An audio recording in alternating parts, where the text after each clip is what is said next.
right, so in the last video, we got to see all of the master kits on the table, all laid out before they went on the car. Well, in this video, we're gonna show you all the master kits on the car, and we're gonna go for a ride. So the reason that we're doing this video is we're gonna show you guys that I get a phone call every day from customers that are always asking me, hey, how much are one of your motors? Or how much would it cost to rebuild my motor? And the next question out of my mouth is always, what's wrong with it? And well, it's running terrible. It's running like crap. It's leaking oil. And well, the idea is that normally you really don't need to rebuild these motors. They're fairly strong, they're fairly robust, and they don't need to be rebuilt necessarily. Not in all cases, but what we tend to do is say, listen, why don't we take a look at the car if it's got good compression and the cylinders look good, the cylinder head's decent, why don't we just give it some tender love and care, and without breaking the bank and building a whole new engine, I think we can make it run pretty good. And that's what we've done here. So we replaced the intake, the exhaust, the ignition, the cooling system, the suspension. We got this car really dialed with all of the master kits, and they're all on the website. You can go check them out yourself. This is usually everything and anything that these cars need. And what happened is that Richard, our friend in Fremont, California, now has a really nice car that he didn't have to rebuild the engine. And like I said, all we did was replace the most important mechanical components that were wore out. And now it runs great. So let's go around here and take a look at some of this really cool stuff. Of course, we replaced the intake system with the HIF 44 carburetor. We put a new shiny mini fin valve cover on it just to make it look nice. We painted the engine Mohawk green. We put the Jet Motors cooling system in it, master kit, the Jet Motors alternator kit, the Jet Motors ignition kit, and we replaced the front and rear suspension with the adjustable lower arms, adjustable tie rods, molten cones, and all that good stuff. On the exterior, and some of the really cool other bits that we did here was, the car already had a Monza cap on it, but I want you to see this really cool boot liner and boot lid liner, which is just really transforms the boot of the Mini. If you haven't done this, you really should do this to your car, because what do you have under there? A battery and a spare tire, right? So we even went so far as to paint the boot area just to clean it up, because it was all scratched up and nasty looking, but now it looks brand new. There's something also really important back here I want you to take a look at. Every Mini should have a battery cutoff, and you put it on the negative terminal, not the positive terminal. We also put a C-Tech quick disconnect charger on the terminal side, not on the cutoff side, because then you can't charge it if you turn your battery off. So just by turning that knob, you can disconnect your battery and store your Mini. Also, this ground strap, super important to have really good grounds in your Mini. So this is something we do in just about all the cars, is that we'll replace the battery cutoff, a battery ground. Good grounds, really important. So maintain your battery, take good care of your battery, it'll take good care of you. So anyway, look at how nice that boot liner is, right? Isn't that beautiful? Simple, right? Come on over here. Look at some of this. So what we did here was we put in a Momo Prototipo Heritage Edition steering wheel and some John Cooper floor mats with the replicating the bonnet stripes. So this car had white bonnet stripes on it, as you can see on the bonnet right there. And I thought, oh, let's put the bonnet stripe floor mats in it, because that really ties in really well together, don't you think? So what do you guys think? Should we go for a ride? I think we should go for a ride.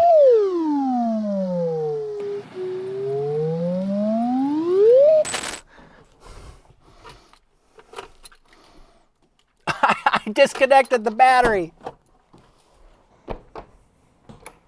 All right, now that I've turned the battery back on, let's go for a ride.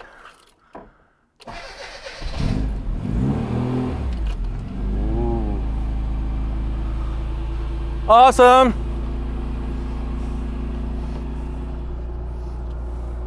Oh, Richard, you're in luck, man.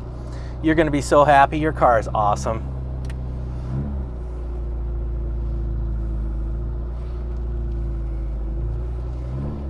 So one of the things we also did that I didn't mention in the last segment was we also did some bonnet soundproofing.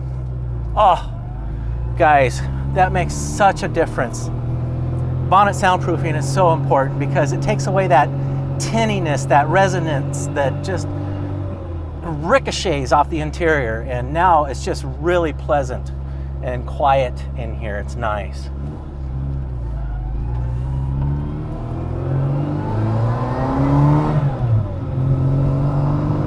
Another lovely day in Portland, Oregon.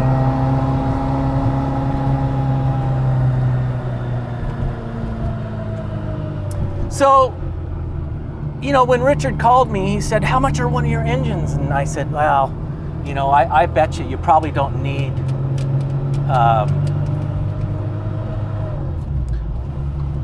try that again."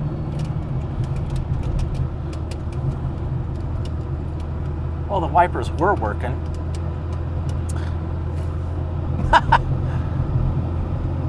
So Richard called me and said, "How much are one of your engines?"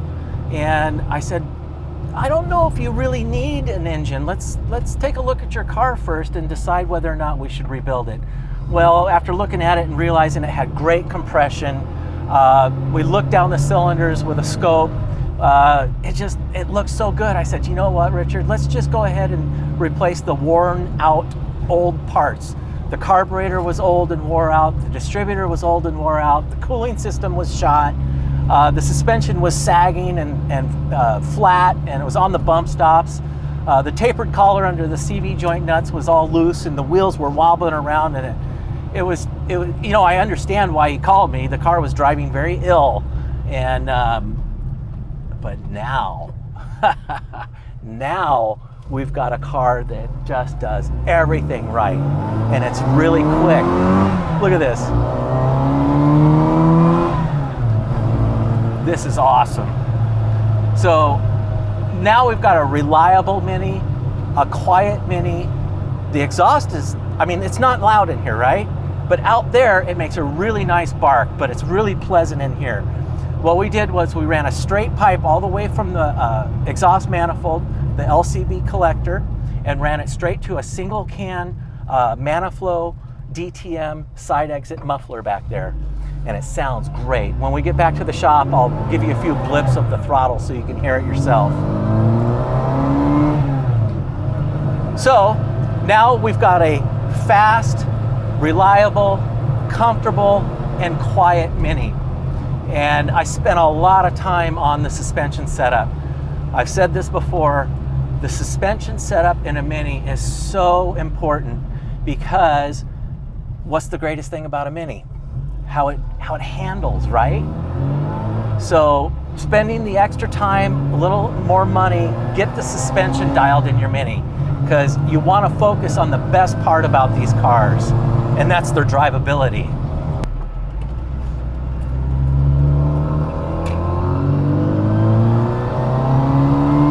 Listen to this thing go. This is nice.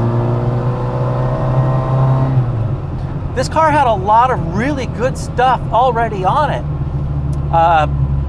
Already had the chrome boot hinges, had the chrome license lamp, the Monza flip-top cap, bonnet stripes, beautiful blue color, white top, Minotaur wheels with Yokohama A008 tires, Cooper S disc brakes. That was already here. And all we did was work our magic on it to give Richard a really nice Mini. And well, he's got it now. This is a really nice car. So if you haven't been to our website, go to our website, jetmotorsmini.com, and click on Jet Master Kits. And take a look at some of the Master Kits and see what they actually include, because what we tried to do was make it super easy and include every nut, bolt, washer, anything and everything that you would need when you tackle one of these projects, whether it's the intake or the exhaust or the ignition or the cooling system. We want to include everything you could possibly need, so you're not calling up going, "Oh, I need this, I need that, I forgot to order this, I forgot to get that, oh, this doesn't fit, this is wrong." We don't want you to have to go through that. So that's the reason that we created the Master Kit, was to make it easy. So I'm gonna hop out and blip the throttle for you so you can check this out, okay? All right, here we go.